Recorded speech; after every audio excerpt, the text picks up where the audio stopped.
Hello there, my name is Mike Henley and I'm Deputy Chair of Consultants Committee and Chair of the Pay Terms and Conditions Subcommittee.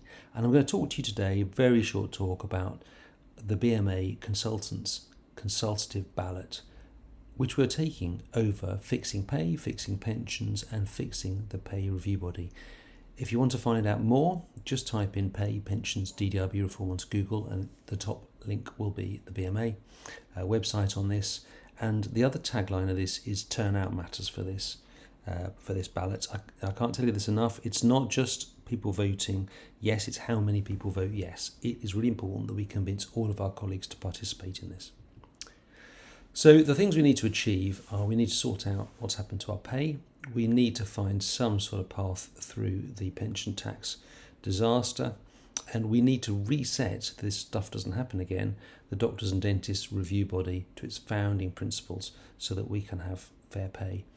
Now, before I start the talk, I've got some quite bad news for you, actually. We've been discussing with government and sadly, because of the financial situation and because of the pandemic and the war in Ukraine, etc., consultants are going to need to continue to work 12 months of the year as they are currently. But unfortunately, government is only going to be able to start paying us in May.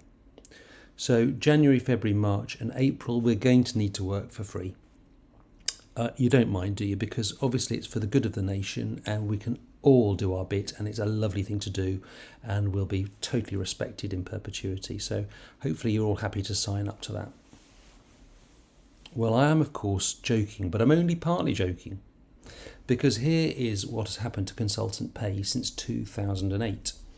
And the graph is shown back to 2008 against Retail Prices Index, which is the measure of inflation that the government uses if you owe them money.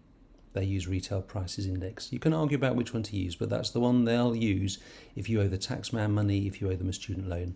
And you can see that the bottom line, the hard line, if you look at our real terms take-home pay back to 2008, we are to last April, not even this April, last April, we are already seeing a 35% decline.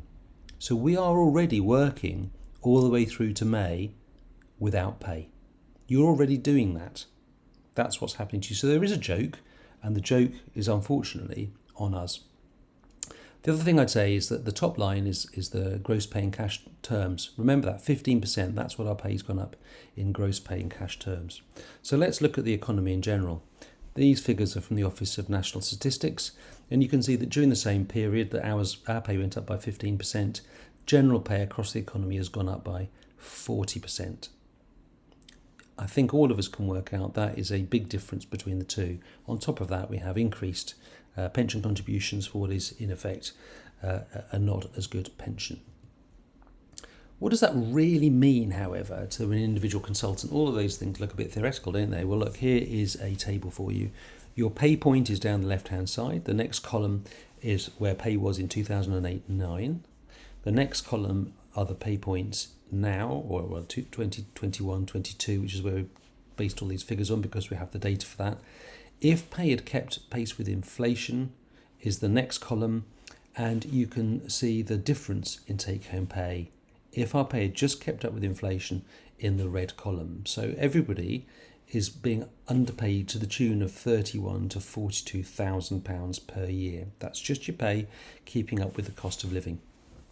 That's an enormous amount of money, and I feel pretty sure that all of us would notice that as additional pay if we had it. So if you're feeling a bit more broke than you were, that is the reason. But it's not just your annual pay that makes the difference. And I know lots of us, and I'm going to come on to this in a minute, lots of us are worried about the impact on our pensions of pension taxation, but a much, much, much bigger impact is because of our pay erosion. And here is something that shows you this. This is an absolutely bare bones example. Made up person, coming up to retirement now, works 10 PAs, no on call, no CEAs. And you can see that their gross pay, if you look down the right hand side, their gross pay loss is 266,000. They're paying more in pension contributions, 58,000. But because of the impact of that on their pension, their overall lifetime loss so far, if they're retiring now, and if they retire tomorrow, we can't fix it in time, the cumulative loss is £1.2 million. That's an incredible amount of money. If somebody had, say, 6 CEAs, did a bit of on-call, that's more like 1.5 million. Clearly, with more CEAs, the number is even bigger than that. And the younger you are, the worse that is. And that completely dwarfs the pension tax issues. Pay and pension are absolutely interrelated. We need to remember that. This is a graph which has got completely different axis from the one I showed you before. This is out of ONS figures. It's published in the Financial Times. It just goes back to 2011, but it very graphically shows you what's happened to pay during that time. And you can see medical practitioners have dropped off the perch. All workers, which are the sort of purpley pink, climbing nicely, which is what you'd expect. And then you'll notice at the top, train and tram drivers, I mean, every respect for them. The reason why their pay has kept pace is because they have stoutly defended their pay at every turn. And I think we can contrast that to what we've done so far as the medical profession. Now, fixing pensions, I totally agree, is a vital thing to do, and certainly it can be fixed. There are many options open to fix pensions, and we're happy to sit down with government and discuss a suitable one. They could give us a judicial scheme. That's what we'd like the most, a tax unregistered scheme. And we'd like one, ideally, like the judges have been given, where contributions aren't 14%, they're 4.26%. Their accrual isn't the same as ours, it's 1 in 40th accrual. Lifetime allowance and annual allowance does not apply. And when they get their lump sum, there is a compensation scheme to pay off the tax for them. So that's one way of doing it. You may remember, and it's an alternative, you may remember back in 2019-20, we had a compensation scheme. That's where employers basically will indemnify us against the costs of the annual allowance charge. There was no reason why that could not be done annually. So there are lots of different things that can be done. Lots has been already achieved on pensions. So the pensions team have worked hard on partial retirement, changes to contributions coming, and the McLeod remedy trundles on, but much more needs to be done with pensions. And we need government to take us seriously on finding a solution that works for consultants as a group. If we don't fix our pay review body, the DDRB, we will be back at square one. And in fact, the corruption of the DDRB process is at the root of all of this pay erosion. That's what's happened. The DDRB, very briefly, was set up in 1960 because there was industrial strife before that. Doctors were a bit nervous about going into the NHS because then they'd have a monopoly employer and they felt pay would be held back. And lo and behold, pay was held back. So that caused trouble. And there was a Royal Commission for 3 years which decided some basic principles, the key one of which was that if you worked for a monopoly employer, you needed a totally independent pay review body that was going to revalue pay on the basis of inflation, comparator professions, and recruitment and retention. Seems really sensible. Unfortunately, government's corrupted that process. So our calls, and we've written to government about this, the first thing we need is a multi-year review of consultants' take-home pay against the original terms of the DDRB. That needs to happen, and that's the kind of redressing for our pay erosion. Government's got to acknowledge that the DDRB must be independent, so no more constraint letters. They write every year telling the DDRB what they can and can't pay.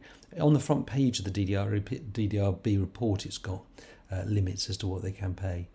The people on the DDRB must be the great and good. They can't be people that are NHS staffers. They need to be people from business, from banking, from the city, etc., etc.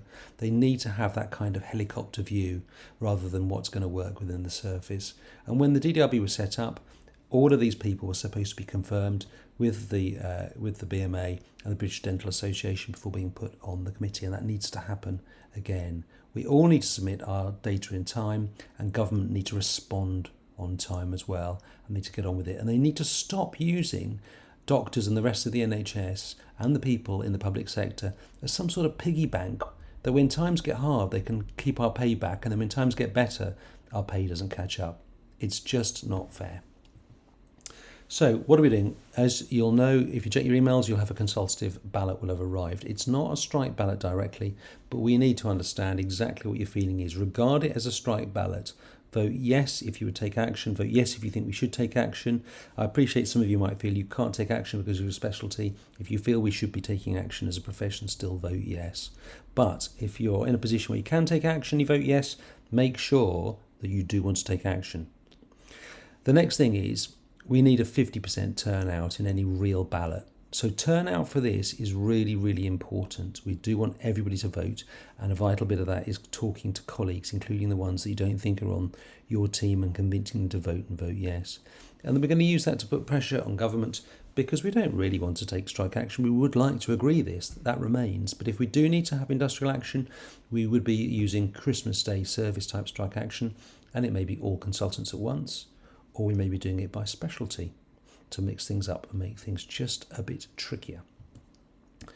Now, lots of people say we'll lose public support. This is a disaster. It's craziness. Well, if you look at the feedback from independent surveys, this shows that the public have a lot of support for us. They know what we went through in the pandemic. They know that doctors are in short supply.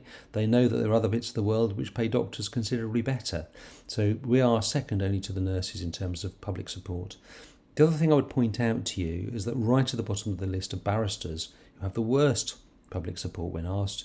You might note that they took industrial action at the end of last year, and they won their industrial action and they got their 15%. So although I totally think the public support is important, we need to keep these things in perspective. We cannot do this from the centre. We absolutely need everybody to join in. So what we need people to do is, on a cascaded basis, speak to people in their departments. So if you're just an ordinary rank and file consultant, chat to people in your department. That's the most important thing to do. If you want to do more, reach out to other people in other departments, form a WhatsApp group to fix pay, pensions and pay review process. Definitely do that. Talking to colleagues and getting colleagues to open their email and to vote is absolutely vital. And connect up with the LNC and the Medical Staff Committee, because they are probably going to be coordinating on this in most people's hospitals. And remember, this is the last bit. This is all based on fairness. It is not fair that your pay is already down by 35% to last April. Goodness knows what it'll be this April. And ask yourself these final questions. If we don't do this, then what do we do? And if we don't do it now, then when do we do it? Thanks very much for listening.